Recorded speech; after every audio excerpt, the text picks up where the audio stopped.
मित्राणि नम संस्कृताय। कैसे हैं आप सब? उम्मीद है अच्छे होंगे, स्वस्थ होंगे। फ्रेंड्स, स्वागत है आपका संस्कृत शिक्षा में और मैं हूं बिंदु शर्मा। आज हम करने वाले हैं भाषा विज्ञान। तो भाषा विज्ञान हम डिटेल में करेंगे आज, और इसके कुछ बहुविकल्पीय प्रश्न भी हैं जो हमें करने हैं।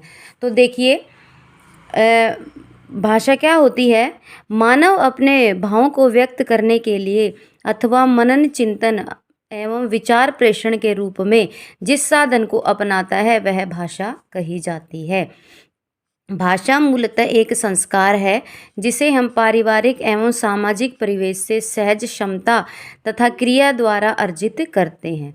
इस जगत में पाई जाने वाली विविध भाषाओं से संबंध प्रश्नों एवं समस्याओं का समाधान प्रस्तुत करने वाला शास्त्र क्या कहलाता है? भाषा शास्त्र के नाम से जाना जाता है। अब भाषा विज्ञान कैसा शब्द है?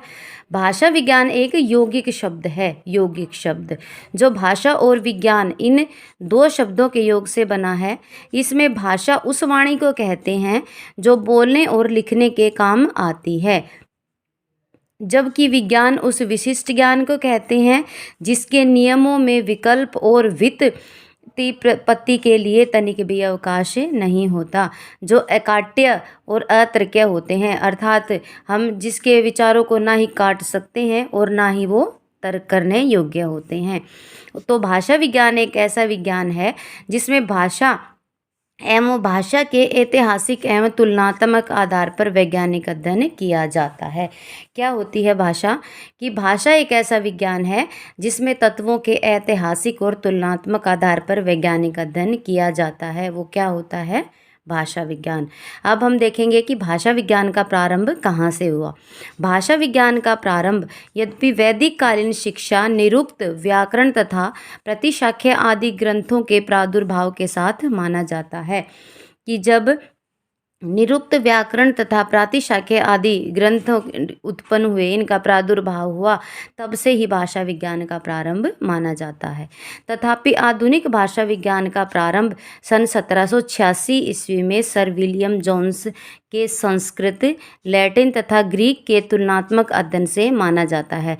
फ्रेंड्स, ये हम नोट कर सकते हैं कब कि वैसे तो जब निरुक्त, व्याकरण तथा प्रातिशाख्य आदि ग्रंथों का प्रादुर्भाव हुआ, ये बने, तब माना जाता है, लेकिन आधुनिक भाषा विज्ञान का प्रारंभ सन 1786 में हुआ। कब? सर विलियम जोन्स के संस्कृत, लैटिन तथा ग्रीक के तुलनात्मक अध्ययन से माना जाता है। सबसे पहले सर्वप्रथम इसे कंपैरेटिव ग्रामर, तदंतर कंपैरेटिव फिलोलॉजी और पुनः फिलोलॉजी नाम दिया गया है। फिलोलॉजी अर्थात भाषा विज्ञान। पहले इसे क्या कहा गया था? कंपैरेटिव ग्रामर, फिर कंपैरेटिव फिलोलॉजी और फिर दोबारा से फिलोलॉजी नाम दिया गया। संप्रति भाषा शास्त्र तथा भाषा विज्ञान, ये दो नाम विशेष रूप से प्रचलित हैं क्योंकि इन दोनों नामों के अंतर्गत भाषा संबंधी सभी प्रकार के विवेचनों का समावेश किया जाता है। आगे देखते हैं। अन्य विज्ञानों की अपेक्षा भाषा विज्ञान का क्षेत्र अत्यंत विस्तृत है क्योंकि इसका संबंध किसी एक भाषा से नहीं अपितु मानव मात्र की भाषाओं से जुड़ा हुआ है। इसमें देखते हैं, इसमें विश्व की समस्त भाषाओं की ध्वनि, पद, वाक्य तथा अर्थ, इन चतुर्विध घटकों का अध्ययन किया जाता है। कौन कौन से घटक हैं? एक ध्वनि, वाक्य और अर्थ। सारी की सारी भाषाओं की ध्वनि अर्थात साउंड, पद फॉर्म, वाक्य सेंटेंस तथा अर्थ मीनिंग, यानी ध्वनि, पद, वाक्य तथा अर्थ, इन चारों घटकों का अध्ययन किया जाता है। भाषा विज्ञान को परिभाषित करते हुए डॉक्टर मंगलदेव शास्त्री ने कहा है, भाषा विज्ञान उस विज्ञान को कहते हैं जिसमें सामान्य रूप से मानवीय भाषा का, किसी विशेष भाषा की रचना तथा इतिहास का और अंततः भाषाओं, प्रादेशिक भाषाओं या बोलियों के वर्गों की पारस्परिक समानताओं और विशेषताओं का तुलनात्मक अध्ययन किया जाता है। इसमें किसका बता रहे हैं कि भाषा विज्ञान, मंगलदेव के अनुसार क्या कहा है कि भाषा विज्ञान उस विज्ञान को कहते हैं जिसमें सामान्य रूप से कोई मानवीय भाषा या किसी विशेष भाग की रचना जो किसी विशेष भाग में बोली जाती है, और आज तक इतिहास में जितनी भी भाषाएं बोली गई हैं उन प्रादेशिक भाषाओं या फिर जो बोलियां होती हैं उनकी जो समानताएं और विशेषताओं का तुलनात्मक अध्ययन किया जाता है। इस प्रकार भाषा विज्ञान वह विज्ञान है जिसमें भाषा एवं भाषा तत्वों के ऐतिहासिक एवं तुलनात्मक आधार पर वैज्ञानिक अध्ययन किया जाता है। आइए देखते हैं भाषा का उद्भव और विकास कैसे हुआ। भाषा ही संसार की सर्वोत्कृष्ट ज्योति है जो मानव हृदय के अंधकार को दूर करती है। विश्व के समस्त मानवों के कार्यकलाप इसी ज्ञान ज्योति से सिद्ध होते हैं। आचार्य दंडी ने भाषा की इस दिव्य स्वरूप को ध्यान में रखते हुए लिखा है। क्या लिखा है?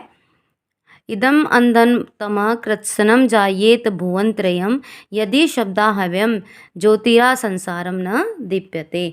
अर्थात यदि शब्द रूपी ज्योति इस संसार को आलोकित नहीं करती तो संसार में चारों तरफ अंधेरा ही छा जाता। ये किसने कहा है? दंडी ने। आइए आगे देखते हैं। भाषा का स्वरूप इतना विशाल और अगाध है, इसे ब्रह्म के तुल्य विराट स्वरूप माना गया है। विश्व की सारी भाषाएं इसमें अंतर्निहित हैं। जिस प्रकार मानव सृष्टि का कर्म अविच्छिन्न रूप से चल रहा है, उसी प्रकार भाषा का प्रभाव भी अविच्छिन्न रूप से मानव के साथ साथ चल रहा है। जहाँ तक भाषा के उद्भव का प्रश्न है, इस विषय पर विद्वानों ने जो विचार प्रस्तुत किए हैं वे। फ्रेंड्स, यदि वीडियो अच्छी लग रही हो तो प्लीज़ लाइक कीजिए, शेयर कीजिए, कमेंट कीजिए, और चैनल पर नए हैं तो प्लीज़ चैनल को सब्सक्राइब कीजिए। आइए आगे देखते हैं। वह अपूर्ण है तथा अनिर्णयात्मक है। भाषा के उद्भव से संबंध कुछ प्रमुख सिद्धांत सार के रूप में प्रस्तुत किए जा रहे हैं। फ्रेंड्स, ये बहुत ही महत्वपूर्ण है, एग्जाम में आते हैं, तो देखिए थोड़ा ध्यान से पढ़ते हैं इनको। दिव्योत्पत्ति सिद्धांत, पहला सिद्धांत है हमारा दिव्योत्पत्ति सिद्धांत। इस सिद्धांत के अनुसार ईश्वर ने मानव के साथ साथ उसके लिए एक परिष्कृत भाषा की भी सृष्टि की है जो वैदिक संस्कृत के नाम से जानी जाती है। ये क्या कहा जाता है? दिव्योत्पत्ति सिद्धांत।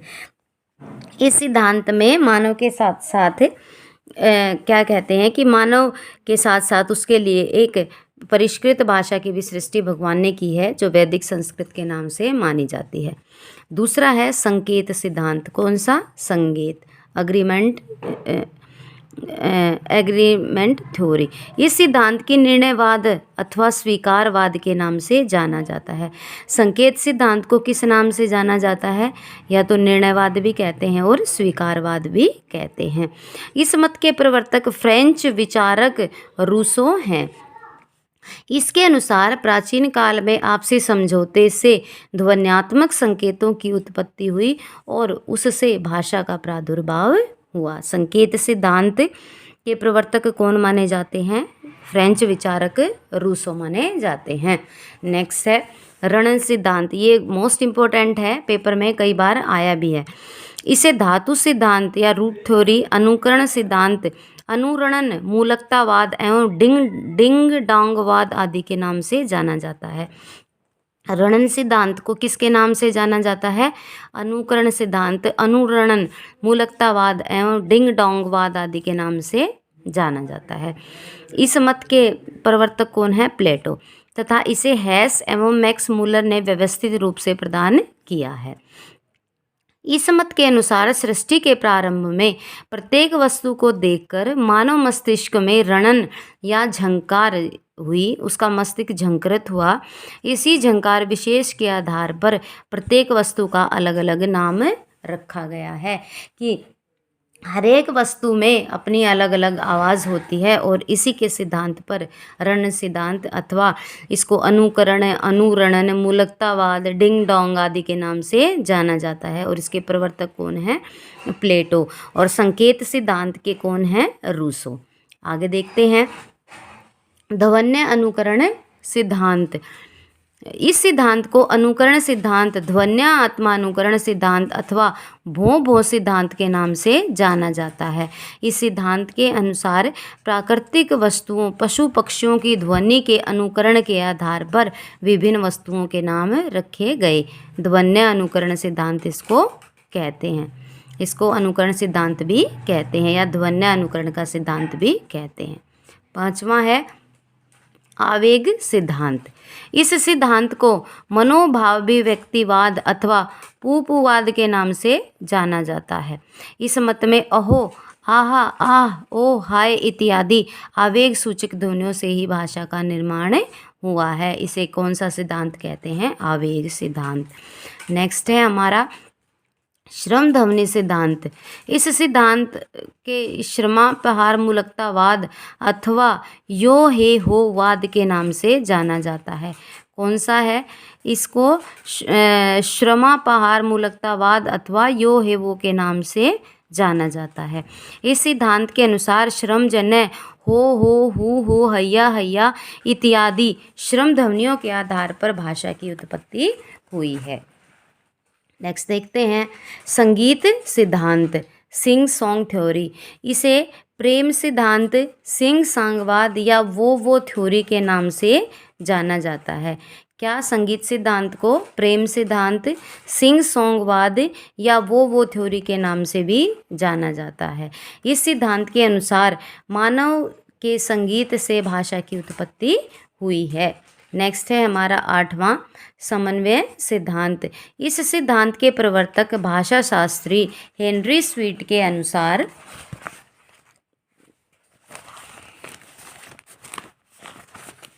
आइए आगे देखते हैं।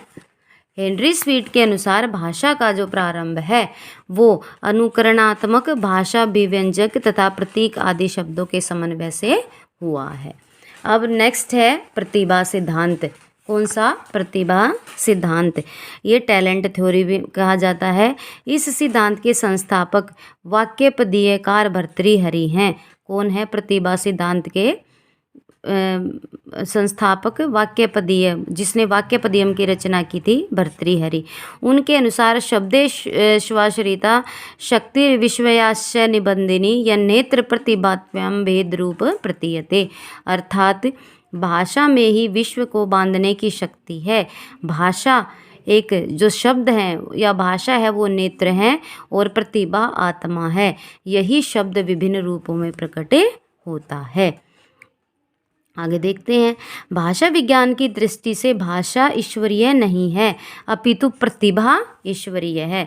यानी हम ये नहीं कह सकते कि जो भाषा है वो ईश्वर ने दी है, अपितु जो प्रतिभा है वो ईश्वर ने दी है। इंसान में जो प्रतिभा है वो ईश्वर ने दी है और इस प्रतिभा के द्वारा ही भाषा की सृष्टि होती है।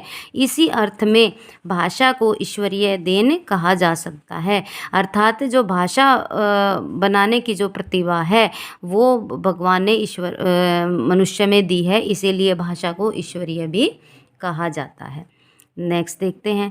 क्योंकि इस प्रतिभा से ही सर्वशक्ति संपन्न और नवनोन्मेषशालिनी है।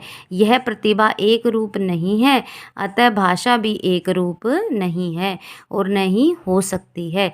इस प्रकार भाषा भेद का कारण प्रतिभा की विविध रूपता या सर्वरूपता ही है।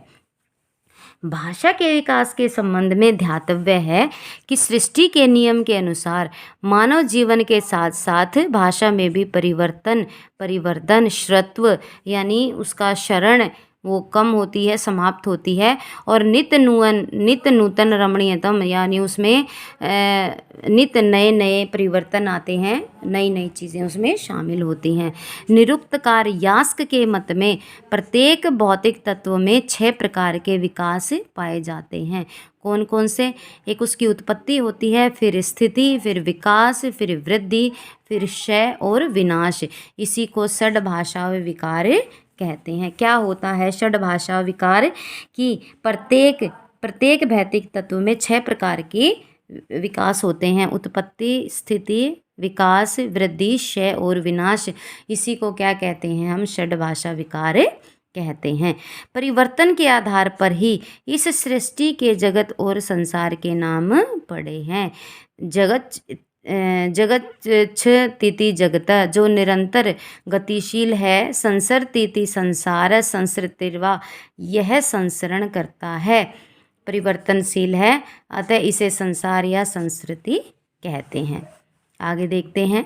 भाषा की उपमा नदी के प्रवाह से दी जाती है। जिस प्रकार नदी अपने उद्गम स्थल से निकलकर निरंतर बहती हुई चली जाती है, उसमें अनेक नद नाले आदि मिलते चले जाते हैं तथा उसके स्वरूप में परिवर्तन और परिवर्धन भी होता चला जाता है, परंतु उसका नाम नहीं बदलता। उसी प्रकार भाषा को भी समझना चाहिए।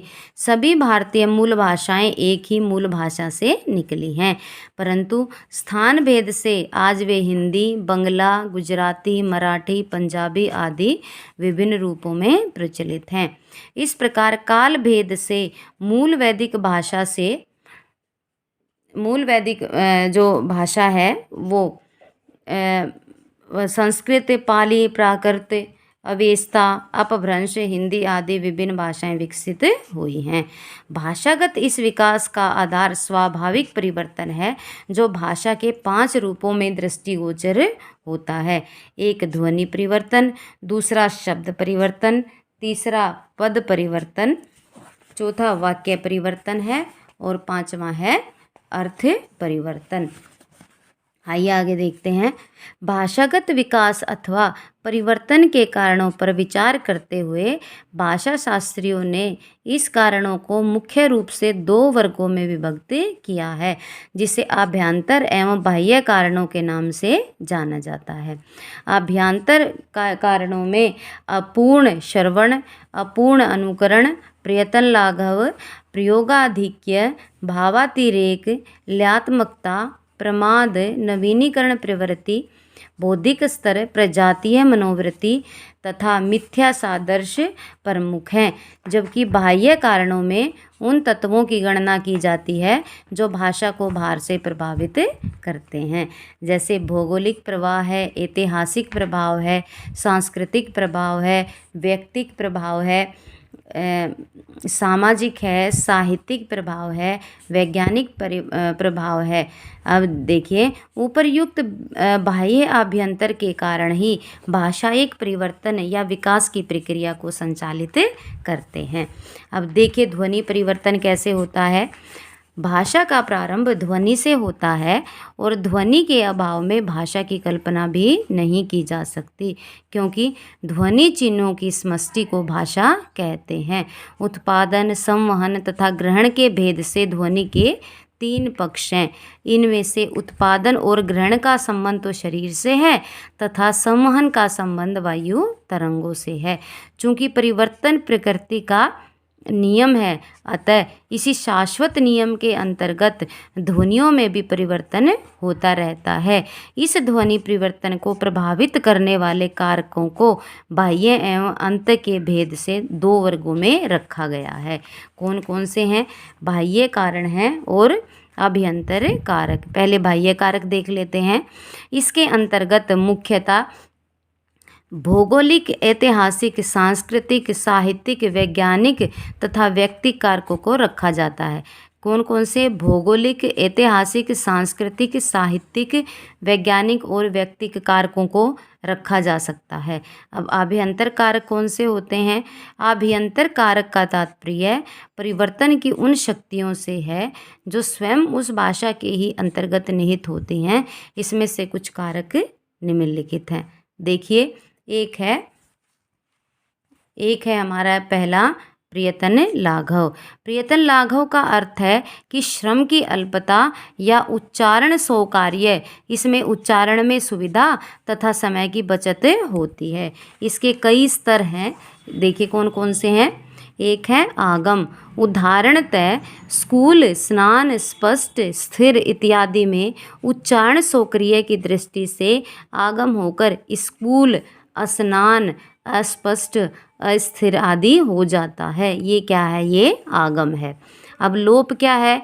उदाहरणतः स्थल को थल, दुग्ध को दूध, ज्येष्ठ को जेठ, श्रेष्ठ को सेठ इत्यादि लोप होने से बने हैं। अब आगम में क्या, स्कूल का स्कूल हो गया, स्नान का अस्नान हो गया, स्पष्ट का अस्पष्ट हुआ। और लोप में इनका वर्णों का लोप हो जाता है। जैसे स्थल को थल बना दिया गया, दुग्ध को दूध, ज्येष्ठ को जेठ, श्रेष्ठ को सेठ आदि बना दिया गया। अब है विकार, जैसे हस्त का हाथ बना, गंभीर का गाहिर, शाक का साग तथा स्तन का थन हो गया। अब विपर्य क्या है, विपर्य का अर्थ है उल्टा, जैसे पहुँचना, चहुपना, डूबना, बूढ़ना, पिशाच, पिशाच, हृदय, दह इत्यादि। अब नेक्स्ट क्या है, नेक्स्ट है समीकरण। जब दो भिन्न ध्वनियों के पास रहने से सम हो जाती हैं तो इस प्रक्रिया को समीकरण कहते हैं। जैसे दुग्ध दूध, कर्म काम, दुर्बा दूब, अग्नि आग, रात्रि रात, पुत्र पूत, पत्र पत्ता और निद्रा नींद इत्यादि। ये किसके उदाहरण थे, ये समीकरण के। अब विषमीकरण के देख लेते हैं। दो निकटस्थ ध्वनियों में कठिनाई का अनुभव होने से कुछ परिवर्तन कर दिए जाते हैं। जैसे लाला लार, काक काग, कंकड़ कंगन, प्रकट प्रगट इत्यादि। नेक्स्ट है स्वर भक्ति, ये इम्पोर्टेंट है, कई बार पेपर में भी आता है। संयुक्त व्यंजनों के उच्चारण में होने वाली असुविधा को दूर करने के लिए यदा कदा दो व्यंजनों के बीच में स्वर को रख देने से यह असुविधा दूर हो जाती है। यथा भ्रम का भरम, कर्म का करम, धर्म का धर्म, मूर्ति का मूर्त, राजेंद्र का रजिंदर, प्राण का प्राण, स्मरण का सुमिरन। नेक्स्ट, बल कभी कभी किसी बात पर जोर देकर कहने पर भी उसके स्वरूप में अंतर आ जाता है। जैसे है ही हई, करेंगे करबई करेंगे, जाएंगे जैब करेंगे। संख्यावाचक शब्दों में दो ठे या दूगो पाँच, पांठो या पाँच गो इत्यादि। भावातिरेक, करुणा, प्रेम, क्रोध इत्यादि के आधिक्य से भी शब्दों में विकृति देखी जाती है। जैसे बेटी बिटिया, बाबू बबुआ, बहन बहिनिया, राजा रजवा, लघु लहुरा, देवरवा, प्राण परनवा इत्यादि। चौथा है अपूर्ण अनुकरण। अपूर्ण अनुकरण भी भाषायिक परिवर्तन का एक महत्वपूर्ण कारक है। आज MA PhD की डिग्री वाले व्यक्ति भी दंत तालव्य व ब ण न या र ड तथा य ज इत्यादि में भेद नहीं कर पाते हैं। फ्रेंड्स, तो ये थी हमारी आज की कक्षा। यदि आपको ये वीडियो अच्छी लगी हो तो प्लीज़ लाइक कीजिए, शेयर कीजिए, कमेंट कीजिए। यदि चैनल पर नए हैं तो प्लीज़ चैनल को सब्सक्राइब कीजिए। और इसकी 1 या 2 कक्षा और करेंगे हम भाषा विज्ञान की। तो आज के लिए बस इतना ही। मिलते हैं कल एक नई कक्षा के साथ। धन्यवाद। नमो नमः।